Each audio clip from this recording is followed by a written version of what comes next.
Estamos entrando en tiempos de gloria y este es el día de creerle al Señor. Lo profético llegó, la palabra te alcanzó y este es el tiempo de tu bendición. Ven, despierta. Este tiempo es ahora. Lo profético llegó, la palabra te alcanzó y este es el tiempo de tu bendición.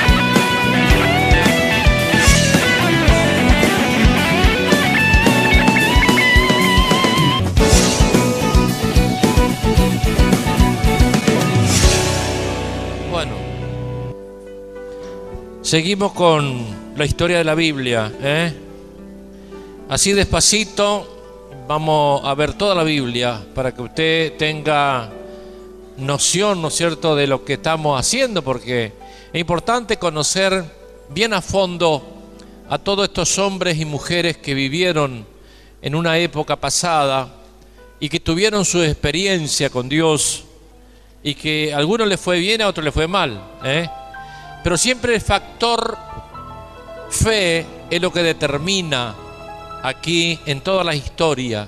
La fe, la seguridad de lo que yo sé, de lo que yo he recibido.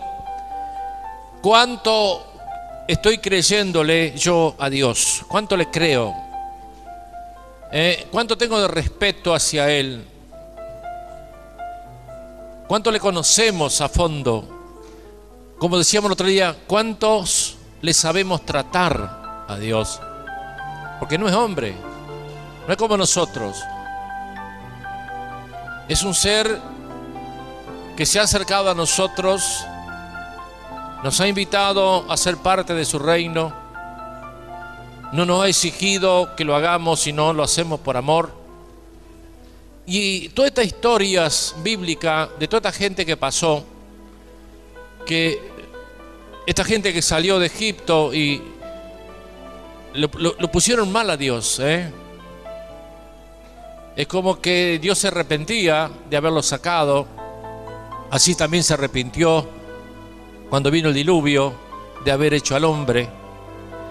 Bueno, hay muchas cosas. Hoy vamos a hablar de Josué y de Gedeón, que son dos hombres clave en la historia de la salvación. Fíjese, si tomamos a Josué, que vino con Moisés a través del desierto, los 40 años del desierto, pero fíjese la diferencia entre uno y otro. Moisés no pudo cruzar la frontera, podemos decir, no pudo cruzar el Jordán. ¿Por qué? Por su desobediencia, porque no lo santificaron a Dios en un momento clave, cuando toda la gente se le vino encima. Número capítulo 20, toda la gente se le vino encima a exigirle que sacaran agua de algún lado. ¿Por qué me trajiste aquí? ¿Por qué esto? ¿Por qué lo otro? Más vale me hubiese quedado en Egipto. Montones de situaciones que se le levantó el pueblo contra Dios. Y tanto Aarón como Moisés no lo santificaron a Dios. ¿Por qué? Porque no creían. Le faltó fe. Faltó determinar que el pueblo tenía que hacer lo que ellos tenían dentro de ellos, pero no pudieron convencer al pueblo. Así pasó con Aarón cuando lo obligaron prácticamente a hacer el becerro. Pero Josué era un hombre que estaba ahí, que también caminó el desierto con Moisés, pero tenía otra fe. Era otro hombre. Era un hombre que fue directamente a conseguir el botín, a cruzar el Jordán. Y conocía a Dios en una forma especial. No todos conocen a Dios en una forma especial. No todo el que me diga Señor, Señor, recuerde, no todos. Por más que se golpee el pecho, por más que haga esto, que hagan aquello. Hay mucha gente que está allí tratando de lucrar con la fe. Falsos profetas, que se levantan en este tiempo. Falsos pastores que están por la paga y no por las ovejas, como dijo Jesús. Y vamos a leer un poquito de Josué. A mí me gusta este capítulo 3 de Josué, cuando llegan ahí al borde del Jordán, para cruzar el Jordán, y pone distintas cosas al pueblo, le obliga a reposar allí un tiempo y a buscar en la palabra de Dios, buscarlo a Dios, porque Josué sabía que el único que podía atravesar esa tierra que Dios le había dado al pueblo de Israel, pero estaba ocupada, y para colmo, ocupada por gigantes, y no solamente eran gigantes, sino era gente mala, gente diabólica, que el Dios que ellos tenían era el demonio, era el diablo, o sea que totalmente contrario a las cosas de Dios. Y que Dios le dijo, bueno, destruyan todo lo que encuentren, no dejen nada. Recuerden que ahí estaba el pecado de Acán, que se quedó con algo que no Dios le había dicho, y bueno, pero eso le costó que Acán fuera apedreado, él y toda su familia. Aquí la falta de fe, la desobediencia, se paga cara. Se pagó muy caro, se pagó con la muerte. Aquellos hombres y mujeres que desobedecieron a Dios tuvieron que ser muertos, porque era ejemplo. La palabra dice que todas estas cosas le sucedió a esta gente como ejemplo para nosotros que hemos alcanzado el fin de los siglos, y que estamos viviendo esto. Pero lo mismo que le pasó a esa gente, ojo, nos puede pasar a nosotros. Nosotros también somos hombres y mujeres escogidos de Dios, y somos parte del reino de Dios, y también transitamos exactamente igual que ese pueblo que fue rebelde, pero también dentro de ese pueblo rebelde había hombres y mujeres que se destacaron y que hicieron valer el poder de Dios, que le santificaron, pero también hombres, como yo dije, como el mismo Moisés, que en un momento no lo santificaron a Dios y Dios se enojó con ellos. Y no solamente toda esa gente que estaba ahí no cruzó el Jordán, sino también Aarón y Moisés no cruzaron el Jordán. Quedaron prácticamente tendidos en el desierto. Y esto nos muestra, ¿no es cierto?, que también nosotros tenemos que ver todas estas cosas. Nosotros hemos sido llamados también en un tiempo difícil, también en un tiempo donde está lleno de baales, y de ídolos, y toda la gente se vuelca a ese tipo de cosas. ¿Por qué? Porque la iglesia no responde, hermano. Si nosotros salimos a predicar algo contrario a lo que predica toda la iglesia, nos van a tildar de locos, pero tampoco nos animamos a hacerlo. Y aquellos que se animan están al margen de lo que Dios ha dispuesto. No quiero nombrar a nadie, pero nosotros nos encontramos en este momento que, fíjese, la gente tiene temor porque dice que viene el fin del mundo ahora en el 2012. Está creyendo a todos los elementos del mundo, a todo ese tipo de ciencia oculta. ¿Cómo se vuelca, por ejemplo, hoy con el Halloween? ¿Cómo se vuelca la gente a eso? Y no sabe lo que hay detrás de eso. No sabe que está el demonio detrás del Halloween, que es una fiesta al diablo, prácticamente, para el diablo. No es para los muertos, porque los muertos es otra cosa y los santos son otra cosa, lo que se celebraba el 1 y el 2 de noviembre. Pero esto es otra cosa. 31 de octubre es la fiesta de Satanás. Y la gente le rinde culto a Satanás. El diablo siempre ahí merodeando a ver cómo le puede robar la gloria a Dios, cómo puede engañar. Te daré todo estos reinos, le dijo a Jesús, si me adorares, porque a mí me fueron dados, dice el diablo. Claro, aunque sea indirectamente, el diablo quiere recibir una adoración. Yo veía el año pasado, este año no vi porque no salí, pero el año pasado había visto un grupo de chicas chiquititos de 5 o 6 años. Están en un jardín infante y bajaron, justo yo estaba ahí en un kiosco, y bajaron a pedir. Yo los miraba, todo vestido de brujas, con calabaza, qué sé yo, y pedían caramelo, golosina que le den. Y el dueño del local les dio, seguramente porque tiene miedo, porque ellos piden y dicen que si no les da algo, le van a hacer algo a esa persona. Entonces, obligado, con miedo, le dan. Pero chicos de 4 o 5 años, metido en eso, sin saberlo. Justo era ahí arriba, en un primer piso, parece que había clase, no sé de qué, pero eran como 10 chicos que bajaron al kiosco. Justamente yo estaba ahí a pedirle. Y bueno, ese es el engaño de Satanás. Y esos chicos son tomados por el diablo. Lo mismo que la fiesta de los disfraces, eso, igual, exactamente igual. Y el diablo se mete por todas partes. Y claro, hay una ignorancia de Dios, una ignorancia de la palabra. Parece que todo es bueno, no es todo bueno. Hay que tener cuidado.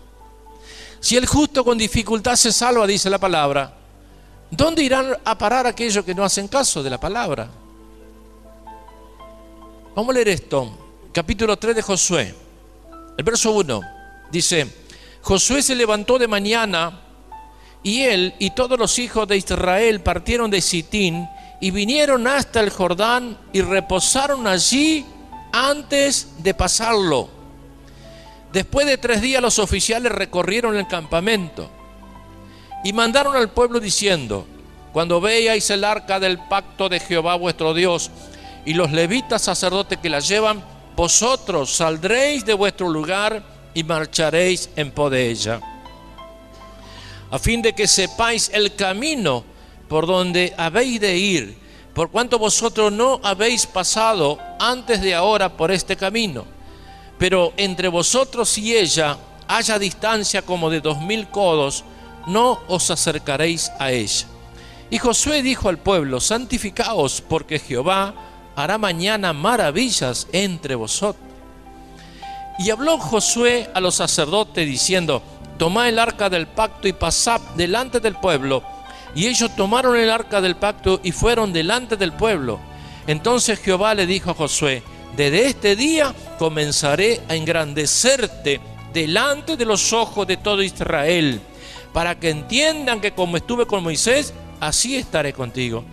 Tú pues mandarás a los sacerdotes que llevan el arca del pacto, diciendo: cuando hayáis entrado hasta el borde del agua del Jordán, pararéis en el Jordán. Y Josué dijo a los hijos de Israel: escucha, iglesia, acercaos y escuchad las palabras de Jehová vuestro Dios. Bueno, Josué, un hombre de la palabra de Dios. Por eso, acá en el capítulo 1 podemos leer el verso 5, la promesa que Dios le da a él: nadie te podrá hacer frente en todos los días de tu vida. Como estuve con Moisés, estaré contigo, no te dejaré ni te desampararé. Esfuérzate y sé valiente, porque tú repartirás a este pueblo por heredad la tierra de la cual juré a tus padres que la daría a ellos. Solamente esfuérzate y sé muy valiente para cuidar de hacer conforme a toda la ley que mi siervo Moisés te mandó. No te apartes de ella, ni a la diestra ni a siniestra, para que seas prosperado en todas las cosas que emprendas. Nunca se apartará de tu boca este libro de la ley, sino que de día y de noche meditarás en él, para que guardes y hagas conforme a todo lo que en él está escrito, porque entonces harás prosperar tu camino y todo te saldrá bien. Mira que te mando que te esfuerces y seas valiente. No temas ni desmayes, porque Jehová tu Dios estará contigo en donde quiera que vayas. Aleluya. Aleluya.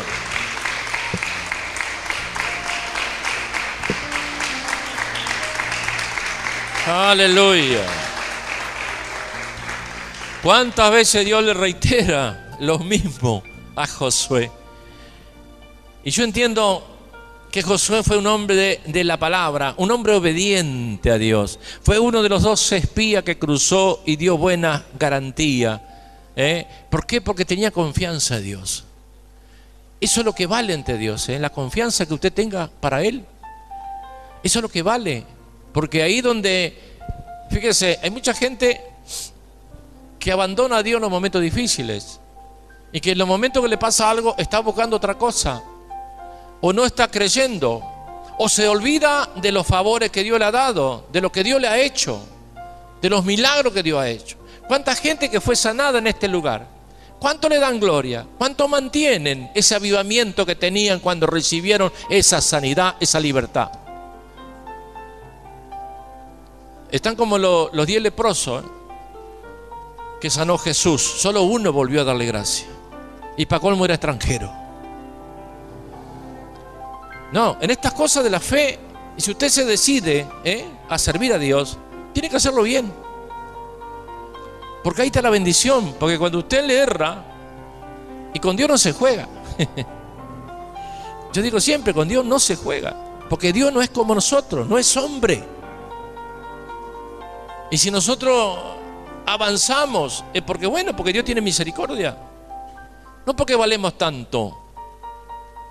Dios nos ha sacado del pozo, nos ha sacado del hoyo. Y cuando uno es fiel a Dios y es obediente a su palabra, hace lo que Dios le está pidiendo. ¿Qué dice acá la palabra que yo leía, capítulo 3 de Josué? Verso 7.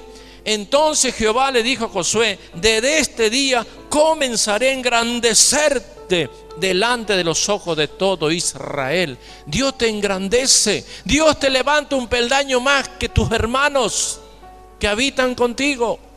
Dios te eleva. En el capítulo 4 también,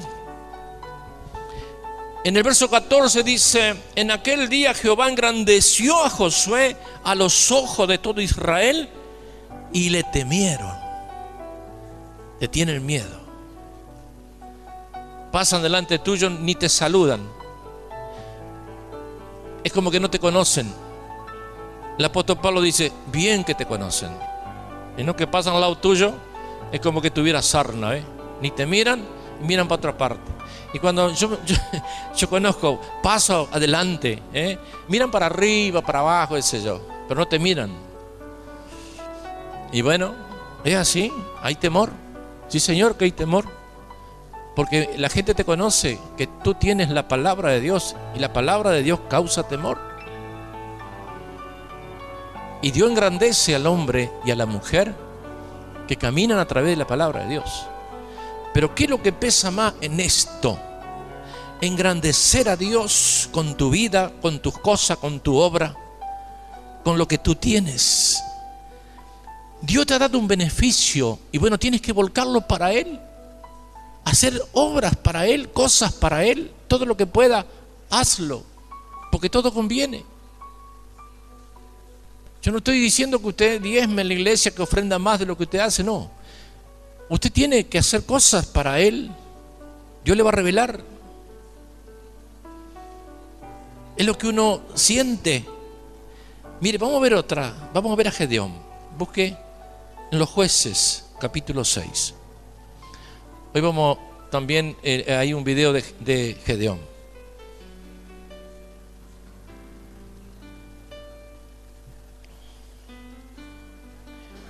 Es largo, pero vamos a leerlo. Son dos capítulos, pero vamos a leerlo, porque hay muchas cosas. Vamos a leer todo lo que se pueda. Capítulo 6. Vamos a leerlo, total. ¿Qué más le puedo decir de lo que dice la palabra? La palabra está muy claro. Verso 1 dice: los hijos de Israel hicieron lo malo ante los ojos de Jehová, y Jehová los entregó en mano de Madián por 7 años. Mire, yo me detengo. Está hablando de los hijos de Israel, aquellos que pasaron el Jordán, aquellos que fueron bendecidos, aquellos que recibieron la tierra que emana leche y miel, porque está hablando de esta gente. Ya Josué le había repartido la tierra a todo el mundo. Bueno, está hablando de esa gente, que pasa el tiempo, la gente se olvida de Dios y empiezan a hacer lo que hacen todos esos pueblos circunvecinos, porque Israel estaba rodeado de todo ese tipo de pueblos que hacían lo contrario, que como Egipto, que andaban en los Baales, que adoraban cualquier cosa, que todo lo que le convenía le viene bien, sin importarle qué, adoraban y bendecían y le rendían culto a cualquier cosa, a cualquier elemento.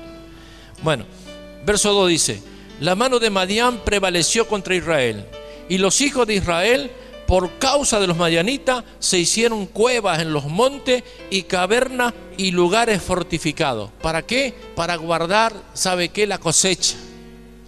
Porque venían los madianitas y le rompían todo, le llevaban todo, le mataban los animales, todo, no dejaban nada. Entonces cuando ellos habían hecho la cosecha, llevaban esa cosecha y la escondían en cavernas, en cuevas, en lugares donde no se la pudieran destruir. Ese era el trabajo que tenían los judíos en ese tiempo de los madianitas.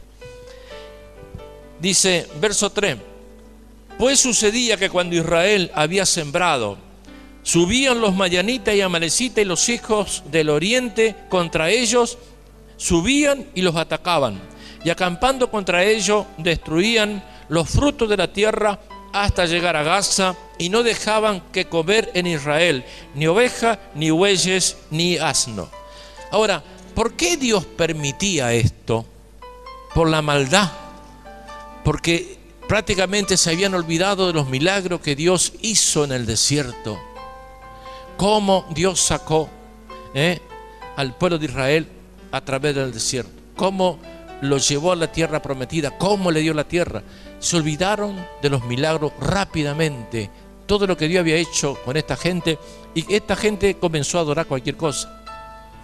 Ese fue, vamos a decir, la bronca de Dios. Porque subían ellos, verso 5, y sus ganados, y venían con sus tiendas en grande multitud como langosta. Ellos y sus camellos eran innumerables, y así venían a la tierra para devastarla. De este modo empobrecí Israel en gran manera por causa de Madián, y los hijos de Israel clamaron a Jehová. Cuando está en el hoyo, en el pozo, en la enfermedad terminal, ahí te acordás de Dios. Ya no, ahí estás golpeándole a Dios. Cuando cansaste de golpear todas las puertas, te pegaron una patada y te echaron, te dejaron empobrecido, vino la langosta, bueno, no me acuerdo exacto, la oruga, el saltón y el revoltón, y te destruyó todo, te liquidó todo, y ahí te acordaste de Dios, cuando te quedaste en pampa y la vía, más seco que el lengua el oro. Ahí te acordaste de Dios, ahí saliste a buscar a Dios. Bueno, así le pasó a los judíos, así le pasó, porque ya no tenían qué recurso contra los madianitas. Jehová, dice, envió a los hijos de Israel un varón profeta, el cual le dijo: así ha dicho Jehová, Dios de Israel: yo os hice salir de Egipto y os saqué de la casa de servidumbre, os libré de la mano de los egipcios y de mano de todos los que os afligieron, a los cuales eché de delante de vosotros y os di su tierra. Yo os dije: yo soy Jehová vuestro Dios, no temáis a los dioses de los amorreos en cuya tierra habitáis, pero no habéis obedecido a mi voz. Dios se enojó, porque todo lo que es lo mismo que usted haga algo por alguien, que lo levanta del polvo, del muladar, y después que está levantado te sale pegando una patada y te echa afuera. Eso ha pasado. ¿Sabe cuántas veces? Y vino el ángel de Jehová y se sentó debajo de la encina, verso 11, que está en Ofra, la cual era de los de Joás, Abieserita, y su hijo Gedeón estaba sacudiendo el trigo en el lagar para esconderlo de los madianitas. Y el ángel de Jehová se le apareció y le dijo: Jehová está contigo, varón esforzado y valiente. Fíjese cómo Dios le está llamando a Gedeón, de qué forma lo trata, ¿no? Y Gedeón le respondió, fíjese cómo él responde: ay, Señor mío, si Jehová está con nosotros, ¿por qué nos ha sobrevenido todo esto? ¿Y dónde están todas sus maravillas que vuestros padres nos han contado, diciendo: no nos sacó Jehová de Egipto, y ahora Jehová nos ha desamparado y nos ha entregado en manos de los madianitas? Y mirándole Jehová con ganas de sacarlo, le dice: ve con esta tu fuerza y salvarás a Israel de la mano de los madianitas. ¿No te envío yo? Entonces le respondió: ay, Señor mío, ¿con qué salvaré yo a Israel? Fíjese qué fe la de Gedeón.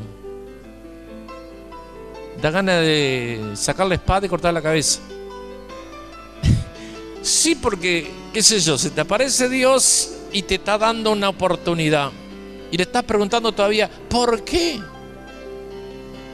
Y ahora van a ver ustedes que en la misma casa de Gedeón, el padre tenía un altar. Y lo primero que le manda a Dios es romper justamente ese altar que tenía en su casa. Así que también Dios lo mete en un brete a Gedeón, porque tenía que romperle ahí en la misma casa de su padre, que ahí habían levantado altar a Siera y a los Baales. Vamos a seguir. Verso 12. Verso 15. Entonces le respondió: ay, Señor mío, ¿con qué salvaré yo a Israel? He aquí que mi familia es pobre en Manasés, y yo el menor de la casa de mi padre, todos pequeñitos, chiquititos. Jehová le dijo: ciertamente yo estaré contigo y derrotarás a los madianitas como a un solo hombre. Y él respondió: yo te ruego que si he hallado gracia delante de ti, me des señal de que tú has hablado conmigo. Te ruego que no te vayas de aquí hasta que vuelva a ti y saque mi ofrenda y la ponga delante de ti. Y él respondió: yo esperaré hasta que vuelva. Qué bárbaro, ¿no? Cuando se da cuenta de que es Dios el hombre que va a servirle, lo primero que abre el corazón a Dios. Eso yo lo viví a eso, por eso lo cuento. Yo lo viví. Pues lo primero que yo abrí fue mi corazón a Dios. Esos primeros días que yo conocí, que yo recibí ese bautismo del Espíritu Santo, lo primero que hice, abrí el corazón a Dios. Y busqué en qué le puedo agradar, qué le puedo dar a Él. Por supuesto que qué le voy a dar si Él tiene todo. Pero es el gozo que viene adentro, es lo que a uno le sale de adentro, de agradarle a Dios de alguna forma. Y entrando Gedeón, preparó un cabrito y panes sin levadura de un efa de harina, y puso la carne en un canastillo y el caldo en una olla, y sacándolo se lo presentó debajo de aquella encina. Entonces el ángel de Dios le dijo: toma la carne. Ojo que el ángel de Dios es Jehová, ojo, es el Cristo. Es la palabra, aquel que hablaba con el hombre. El ángel de Jehová es Dios directamente. No es un ángel. Yo quiero que usted entienda. Es Dios mismo. Es la palabra. Es Jesucristo. Entonces el ángel de Dios le dijo: toma la carne y los panes sin levadura y ponlos sobre esta peña y vierte el caldo. Y él lo hizo así. Y extendiendo el ángel de Jehová el báculo que tenía en su mano, tocó con la punta la carne y los panes sin levadura, y subió luego de la peña y subió fuego de la peña, el cual consumió la carne y los panes sin levadura. Y el ángel de Jehová desapareció de su vista. Escuche, viendo entonces Gedeón que era el ángel de Jehová, dijo: ay, Señor Jehová, que he visto al ángel de Jehová cara a cara. Pero Jehová le dijo: paz a ti, no tengas temor, no morirás. Ahora, fíjese cómo Dios acepta el sacrificio de Gedeón, la ofrenda. Lo acepta.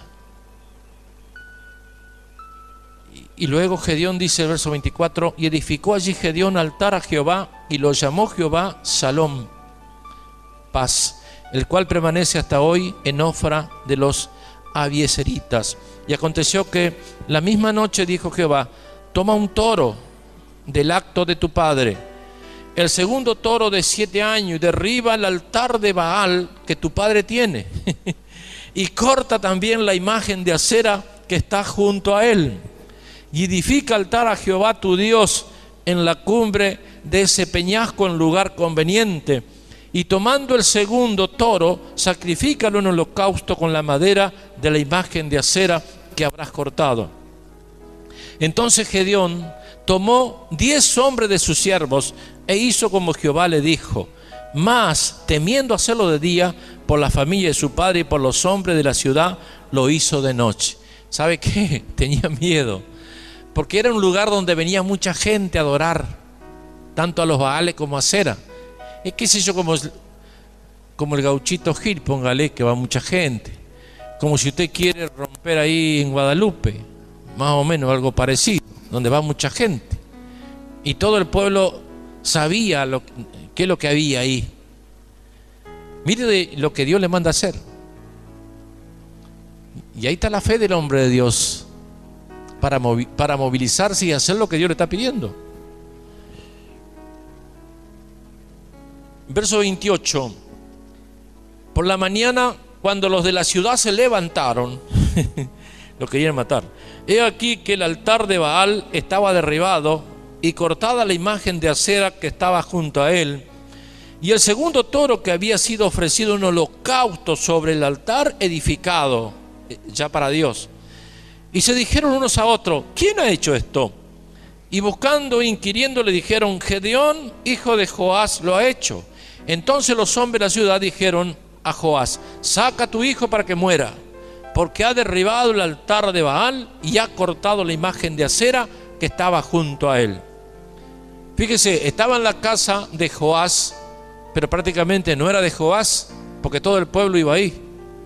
Prácticamente eran imágenes que pertenecía a todo el pueblo. Y Joás respondió a todos los que estaban junto a él: ¿contenderéis vosotros por Baal? ¿Defenderéis su causa? Cualquiera que contienda por él, que muera esta mañana. Si es un Dios, que contienda por sí mismo con el que derribó el altar. Ven, se lo pasó de largo. Y bueno, se salvó. Pero lo buscaban para matarlo, lógico. Pero todos los madianitas y amalecitas y los del oriente se juntaron a una, y pasando acamparon en el valle de Jezreel. Entonces el espíritu de Jehová vino sobre Gedeón, y cuando éste tocó el cuerno, los abiezeritas se reunieron con él. Y envió mensajeros por todo Manasés, y ellos también se juntaron con él. Asimismo envió mensajeros a Aser, a Zabulón y a Neftalí, los cuales salieron a encontrarle. Y Gedeón le dijo a Dios: si has de salvar a Israel por mi mano, como has dicho, he aquí que yo pondré un vellón de lana en la era. Y si el rocío estuviera en el vellón solamente, quedando seca toda la tierra, entonces entenderé que salvarás a Israel por mi mano, como lo has dicho. Y aconteció así, que cuando se levantó de mañana, exprimió el vellón era un poco de lana, y sacó de él el rocío, un tazón lleno de agua. Y lo sigue probando a Dios, verso 39. Mas Gedeón le dijo a Dios: no se encienda tu ira contra mí, si aún hablar esta vez. Solamente probaré ahora otra vez con el vellón. Te ruego que solamente el vellón quede seco y el rocío sobre la tierra. Y aquella noche lo hizo Dios así. Solo el vellón quedó seco y en toda la tierra hubo rocío. Y levantándose pues de mañana, Jeroboam era ya Gedeón, el cual es Gedeón, y todo el pueblo que estaba con él acamparon junto a la fuente de Jarot. Y tenía el campamento de los madianitas al norte, más allá del collado de Moré en el valle. Y Jehová le dijo a Gedeón: el pueblo que está contigo es mucho para que yo entregue a los madianitas en su mano. No sea que se alabe Israel contra mí diciendo: mi mano me ha salvado. Ahora pues, haz pregonar en oído del pueblo diciendo: quien tema y se estremezca, madrugue y devuélvase desde el monte de Galaad. Y se devolvieron de los del pueblo 22.000 y quedaron 10.000. Claro, fíjese que si Gedeón va con los 32.000 hombres a luchar contra los madianitas, por supuesto que los otros eran cientos de miles, incontables, dice la palabra, como la arena del mar, los camellos que tenía esa gente. Para colmo eran 3 pueblos que estaban contra los judíos. Y esto, si eran los 32.000, se iban a exaltar ellos, iban a dejar de lado a Dios. Entonces Dios busca la forma. Ya van a ver, de los 32 ya quedaron 10.000. Y Jehová le dijo a Gedeón, verso 4: aún es mucho el pueblo, llévalo a las aguas y allí te los probaré. Y del que yo te diga, vaya este contigo, irá contigo, mas de cualquiera que yo te diga, este no vaya contigo, el tal no irá. Entonces llevó al pueblo a las aguas, y Jehová le dijo a Gedeón: cualquiera que lamiere las aguas con su lengua, como lame el perro, aquel pondrás aparte. Asimismo a cualquiera que se doblare sobre sus rodillas para beber. Y fue el número de los que lamieron, llevando el agua con la mano a su boca, 300 hombres.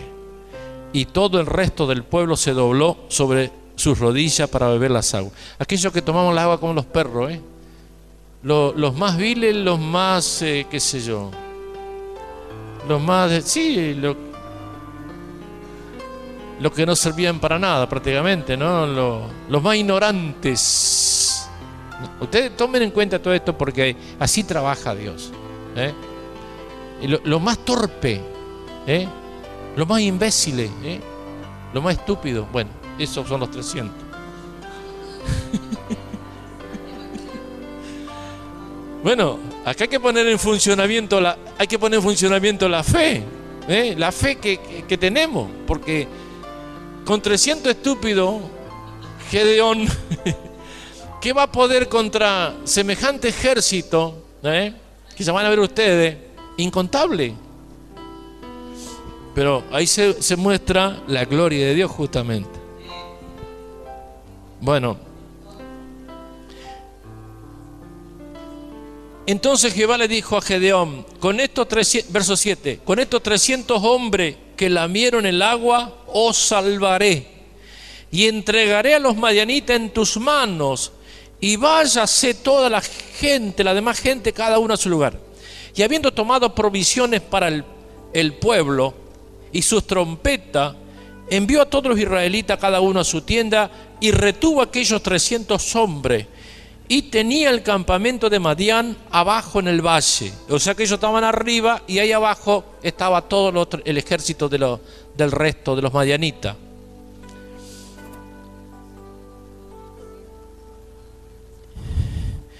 Y el verso 10 dice: y si tienes temor de descender, baja tú con Fura, tu criado, al campamento, y oirás lo que hablan, y entonces tus manos se esforzarán, y descenderás al campamento. Y él descendió con Fura, su criado, hasta los puestos avanzados de la gente armada que estaba en el campamento, o sea, de los madianitas. Y los madianitas, los amalecitas y los hijos del oriente estaban tendidos en el valle como langosta, en multitud, y sus camellos eran innumerables como la arena que está a la ribera del mar en multitud. Tiene que haber tenido fe Gedeón, al ver semejante cantidad de hombres, bien armado y pertrechado, y esto con 300 imbéciles, ¿no?, que iban ahí. ¿Qué podía hacer? Bueno, ahí está la fe del hombre de Dios, Ahí es donde entra Gedeón a creer en Dios realmente. Y cuando llegó Gedeón, verso 13, he aquí que un hombre estaba contando a su compañero un sueño. Estos son los madianitas, diciendo: he aquí yo soñé un sueño y veía un pan de cebada que rodaba hasta el campamento de Madián. Y llegó a la tienda y la golpeó de tal manera que cayó y la trastornó de arriba abajo, y la tienda cayó. Y su compañero respondió y dijo: esto no es otra cosa sino la espada de Gedeón, hijo de Joás, varón de Israel. Dios ha entregado en sus manos los madianitas con todo el campamento. Cuando Gedeón oyó el relato del sueño y su interpretación, adoró. Y vuelto al campamento de Israel, dijo: levantaos, porque Jehová ha entregado el campamento de Madián en nuestras manos. Y repartiendo los 300 hombres en 3 escuadrones, fíjese las armas que tenían, le dio a todos ellos trompeta en sus manos y cántaros vacíos con teas ardiendo dentro de los cántaros. Tenían una tea ardiendo nada más y una trompeta en la otra mano. Yo tocaré la trompeta, todos los que estarán contigo, y vosotros tocaréis entonces la trompeta alrededor de todo el campamento, y diréis: por Jehová y por Gedeón. Llegaron pues Gedeón y los 100 hombres que llevaba consigo al extremo del campamento, o sea, allá, de otro lado, al principio de la guardia de la medianoche, cuando acababan de renovar los centinelas, y tocaron las trompetas y quebraron los cántaros que llevaban en sus manos. Y los 3 escuadrones tocaron las trompetas y, quebrando los cántaros, tomaron en la mano izquierda las teas y en la mano derecha las trompetas con que tocaban, y gritaron: por la espada de Jehová y de Gedeón. Y se estuvieron firmes cada uno en su puesto en derredor del campamento. Entonces todo el ejército echó a correr dando gritos y huyendo. Y los 300 tocaban las trompetas, nada más tocaban la trompeta. Y Jehová puso la espada de cada uno contra su compañero en todo el campamento. Y el ejército huyó hasta Besita, en dirección de Serera, y hasta la frontera de Abel Mehola en Tabat. Y juntándose los de Israel en Nestalí, de Aser y todo Manasés, siguieron a los madianitas. Gedeón también envió mensajeros por todo el monte. Bueno, ya saben el final. Después lean el capítulo 8 también, porque una barbaridad. Una barbaridad como Dios se muestra en una forma extraordinaria. Un milagro de aquello, ¿no? Como se dice. Bueno, pues todas esas cosas que ustedes pueden apreciar también suceden en este tiempo. Nuestra lucha no es contra gente de carne y hueso como nosotros. Ahora la lucha es espiritual. Y Dios nos asiste, porque para eso nos llamó. En un tiempo muy parecido a todos estos tiempos que marca la palabra. Entonces nosotros tenemos que tener esa fe, tenemos que estar asentados sobre la roca firme, no desesperar. Y en los momentos difíciles es donde Dios actúa. Ahí en el colmo, en el final, en lo terminal, ahí donde Dios está obrando. Y muchas veces Dios te lleva a lo peor, y ahí te saca, y ahí te muestra su poder. ¿Y quién puede determinar que fue otro que te sanó, que te libertó, si ya no tenías remedio? Como Juan, como Claudio, como aquellos que tenían los tumores malignos, que te mandan a morir pues ya no tenés remedio. Y Juan, cuando escuchaba cuando estaba internado ahí, escuchaba ahí afuera que le quedaban pocos días. ¿Y quién te puede salvar? ¿Quién puede haber sido? Ahí está, en el momento más drástico, más difícil, ahí donde está Dios. Y ahí donde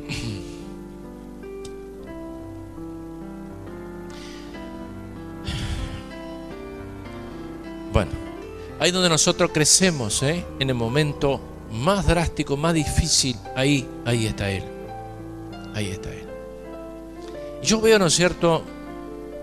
Y lastima un poco, porque mucha gente es como que se olvida de los milagros que Dios hace, del trabajo que Dios ha hecho y de las cosas que Dios ha realizado en su vida y cómo te ha sacado, cómo te ha limpiado, cómo te ha provisto de cosas. Y Dios trabaja igual como en el pasado, exactamente igual, porque es el mismo Dios, no ha cambiado. Y nosotros hemos sido llamados igual que estos hombres que han puesto el pecho para Dios, le han respondido, lo han santificado, lo han respetado, lo han tratado como corresponde. Por eso yo me interesa esto de la historia, porque es muy profundo lo que está pasando. Y por lo menos lo que hemos visto, esta gente tiene también ese conocimiento de Dios. No todo, pero ¿no es cierto? Lo que nosotros estamos viendo y escuchando, yo lo veo que tiene, ¿no es cierto?, algo que mueve a seguir en el camino del Señor. No mirar atrás, no volverse atrás. Y nosotros hemos sido llamados. Dios no te ha preguntado cómo eres. Fíjese los 300 estos que lamían como los perros el agua, cómo Dios los levantó y Dios se santificó. Y todas estas cosas que nosotros estamos recibiendo en este tiempo, toda esta, la interpretación de la palabra, cómo viene, cómo el Espíritu trae las cosas necesarias para que uno pueda crecer, pueda avanzar y no pueda volverse atrás. Yo cuando entré en la iglesia, yo identifiqué el llamado ese llamado que yo recibí, también otros lo habían recibido como yo en ese momento. Eran muchos, y que había dentro de nosotros, ¿no es cierto?, un deseo de servicio, un deseo de agradar a Dios. Un día me acuerdo, y estaban mis hijos, que tenían 15, 16 años, cuando comenzamos. Ahora ya tienen 40 y pico, 30 años más o menos hace. Y una noche ellos decidieron quedarse a pasar la noche en la iglesia. Y bueno, vieron un milagro muy grande. Era un retiro y una multiplicación de alimento ahí esa noche. Dios multiplicó los alimentos. Habían contado, por ejemplo, le doy 6 salchichas, por ejemplo, que pusieron una olla y pusieron otras cosas, y eran más de 20, y todos comieron, no 6, como 10 salchichas se comieron cada uno, y todo lo demás que habían puesto, y sobró una cantidad extraordinaria. ¿Cómo multiplicó esa noche el Señor la comida? Nosotros lo pudimos apreciar eso. Oraron por la comida porque era poca para que alcanzara, y Dios se la multiplicó. Por eso yo digo, cuando nosotros entramos, es como que fuimos abrazados por Dios. Dios nos abrió la puerta. Dios nos presentó las cosas así, en bandeja. No nos preguntó quiénes éramos, si habíamos hecho buenas señales o no, si éramos santos o no. Nos abrió la puerta. Es como que nos dijo: pasen y sírvase, entren. Y después, claro, con el tiempo nos fuimos enterando de muchas cosas, qué es lo que Dios quería para nosotros, y empezamos a aprender y empezamos a respetar al Señor en una forma totalmente distinta de lo que hacíamos nosotros. Pero no conocíamos nada. Éramos totalmente ignorantes de Dios. Nada de nada. Y cualquier cosa para nosotros era Dios. Una imagen era Dios. Una cadenita, una estampita, todo eso era Dios. Era sagrado. Guardábamos miles, qué sé yo, de cosas que después las quemé todas. Me hizo acordar Gedeón a lo que yo hice también, ¿no? Porque lo primero que hice, quemé todo en mi casa. Y mi mamá estaba ahí y gritaba: párense, loco, que está quemando todas las imágenes. Y yo tenía una parrilla en mi casa y empecé a quemar cuadros, imágenes. No quedó nada. En mi casa no quedó nada. Y después el otro día yo vine acá. Y había imágenes ahí. Había cuadros del Papa. Estaban los... ¿Cómo que le llaman? Ya me olvidé de todo, ¿no? Las estaciones. Bueno. Es para recordar la muerte de Cristo y qué sé yo. ¿Para qué sirve si ya Cristo murió y resucitó? Ya no hace falta enterrarlo de nuevo. Y el otro día yo agarré y cargué todo en el auto. Nadie sabía. Vine solo y cargué todo en el auto y tiré al río. El río se llevó todo. Y bueno, y a la tarde vino Nicolás, le cargué en el auto todo por el auto, miraba para arriba. Miles de rosarios que tenía yo. Y bueno, pues no me arrepiento de todo ese dinero que se tiró, porque a partir de ahí comienza una nueva etapa en la vida nuestra. Y no solamente la nueva etapa, sino que Dios tuvo misericordia de nosotros. Dios nos permitió salir de eso, porque eso es maldición, eso es lastre. Yo veo esa gente que también fue llamada igual que yo fui llamado en ese mismo tiempo. La veo como ovejas sin pastor, porque ellos se quedaron ahí. Ellos fueron cobardes. No quisieron dejar. Ellos fueron cobardes. El mismo cura que nos manejaba, que nos llevaba, él también fue llamado a salir de ahí, pero no quiso salir, pues estaba cómodo. Yo me acuerdo que un día nos invitaron en Santa Fe, un sacerdote también, que estuvimos compartiendo con él una comida, y en la iglesia de San Francisco, allá en Santa Fe. Y nosotros cuando entramos en Santa Fe hicimos ruido, tanto ruido que este cura nos invitó. Y él nos dijo: ustedes sigan así porque están bien lo que están haciendo. Yo no los puedo seguir porque yo estoy aquí tranquilo, estoy bien. Tengo mi familia por acá, que no era la familia de él, sino era gente conocida. Tengo todo aquí servido. Si yo los sigo a ustedes, a mí me destinan a otra parte. Él habló claro con nosotros. Pero eso es ser cobarde, porque Dios te abre la puerta, usted tiene que entrar en esa puerta que Dios te abrió. Y yo miraba, ¿no es cierto? El cura nos llevó a mostrar muchas cosas, nos mostraba la Virgen esa de Guadalupe que estaba ahí, que estaba la Virgen que trajo Hernandarias de allá de España. Y hablamos con el encargado, dice: esa imagen nosotros la bajamos, dice, todos los meses, la cepillamos un poco, la limpiamos y le cambiamos el vestido. Y yo decía: ve, que es un elemento hecho por los hombres, porque no sirve para nada, para dar trabajo nada más. No, la Biblia dice: no hace ni bien ni hace mal. Y abajo había una alcancía así inmensa que todo el mundo le tiraba plata ahí abajo. Y bueno, esa es la tradición, la ignorancia. Y esa imagen la había traído Hernandarias de allá de España, cuando era el dueño de todo Entre Ríos, Entre Ríos y parte de Corrientes. Fue uno de los hombres más ricos de los españoles que vino acá. Y bueno, se hizo la América realmente. Pero lo que quiero decir que cómo Dios nos mostró todo eso, todo eso nos mostró. ¿Para qué servía eso? Para nada. todo ese lujo, todo ese detalle. Y yo veo que todo, ¿no es cierto?, es como un bluff. Porque toda la gente está como ahora el Halloween, ¿eh? Ahí andan detrás de las porquerías, que no sirve para nada, si te sirve para condenarte para toda tu vida. Rendirle culto a Satanás, porque para eso sirve. Y la gente es incauta, es ignorante, y va y corre, y lleva a los hijos y se lo entrega al diablo.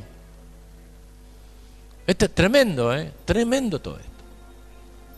Entonces nosotros que hemos sido llamados, hemos sido escogidos tanto como Moisés, Gedeón, Josué, hemos sido escogidos también en este tiempo. Estos hombres fueron para ese tiempo porque era necesario esos hombres para ese tiempo. Pero para este tiempo Dios ha tomado gente como nosotros, para levantar a un pueblo también, para sacarlo de la ignorancia, de la maldad, para que corrijan los caminos. Ahora, nosotros hemos sido llamados, yo fui llamado, ustedes también son llamados.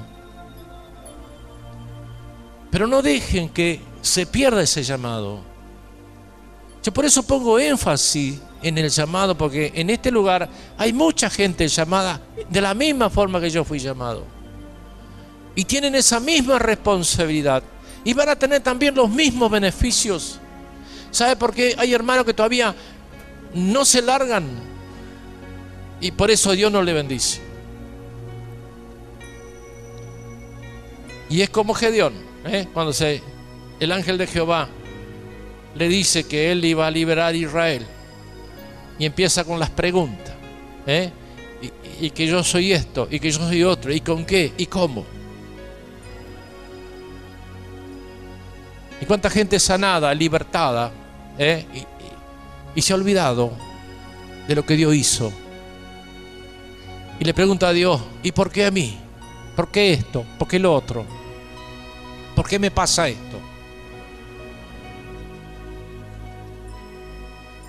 Y Dios te dice, basta de por qué. Aquí estoy. No te dejaré, no te desampararé. Esfuérzate, sé valiente. Un aplauso al Señor.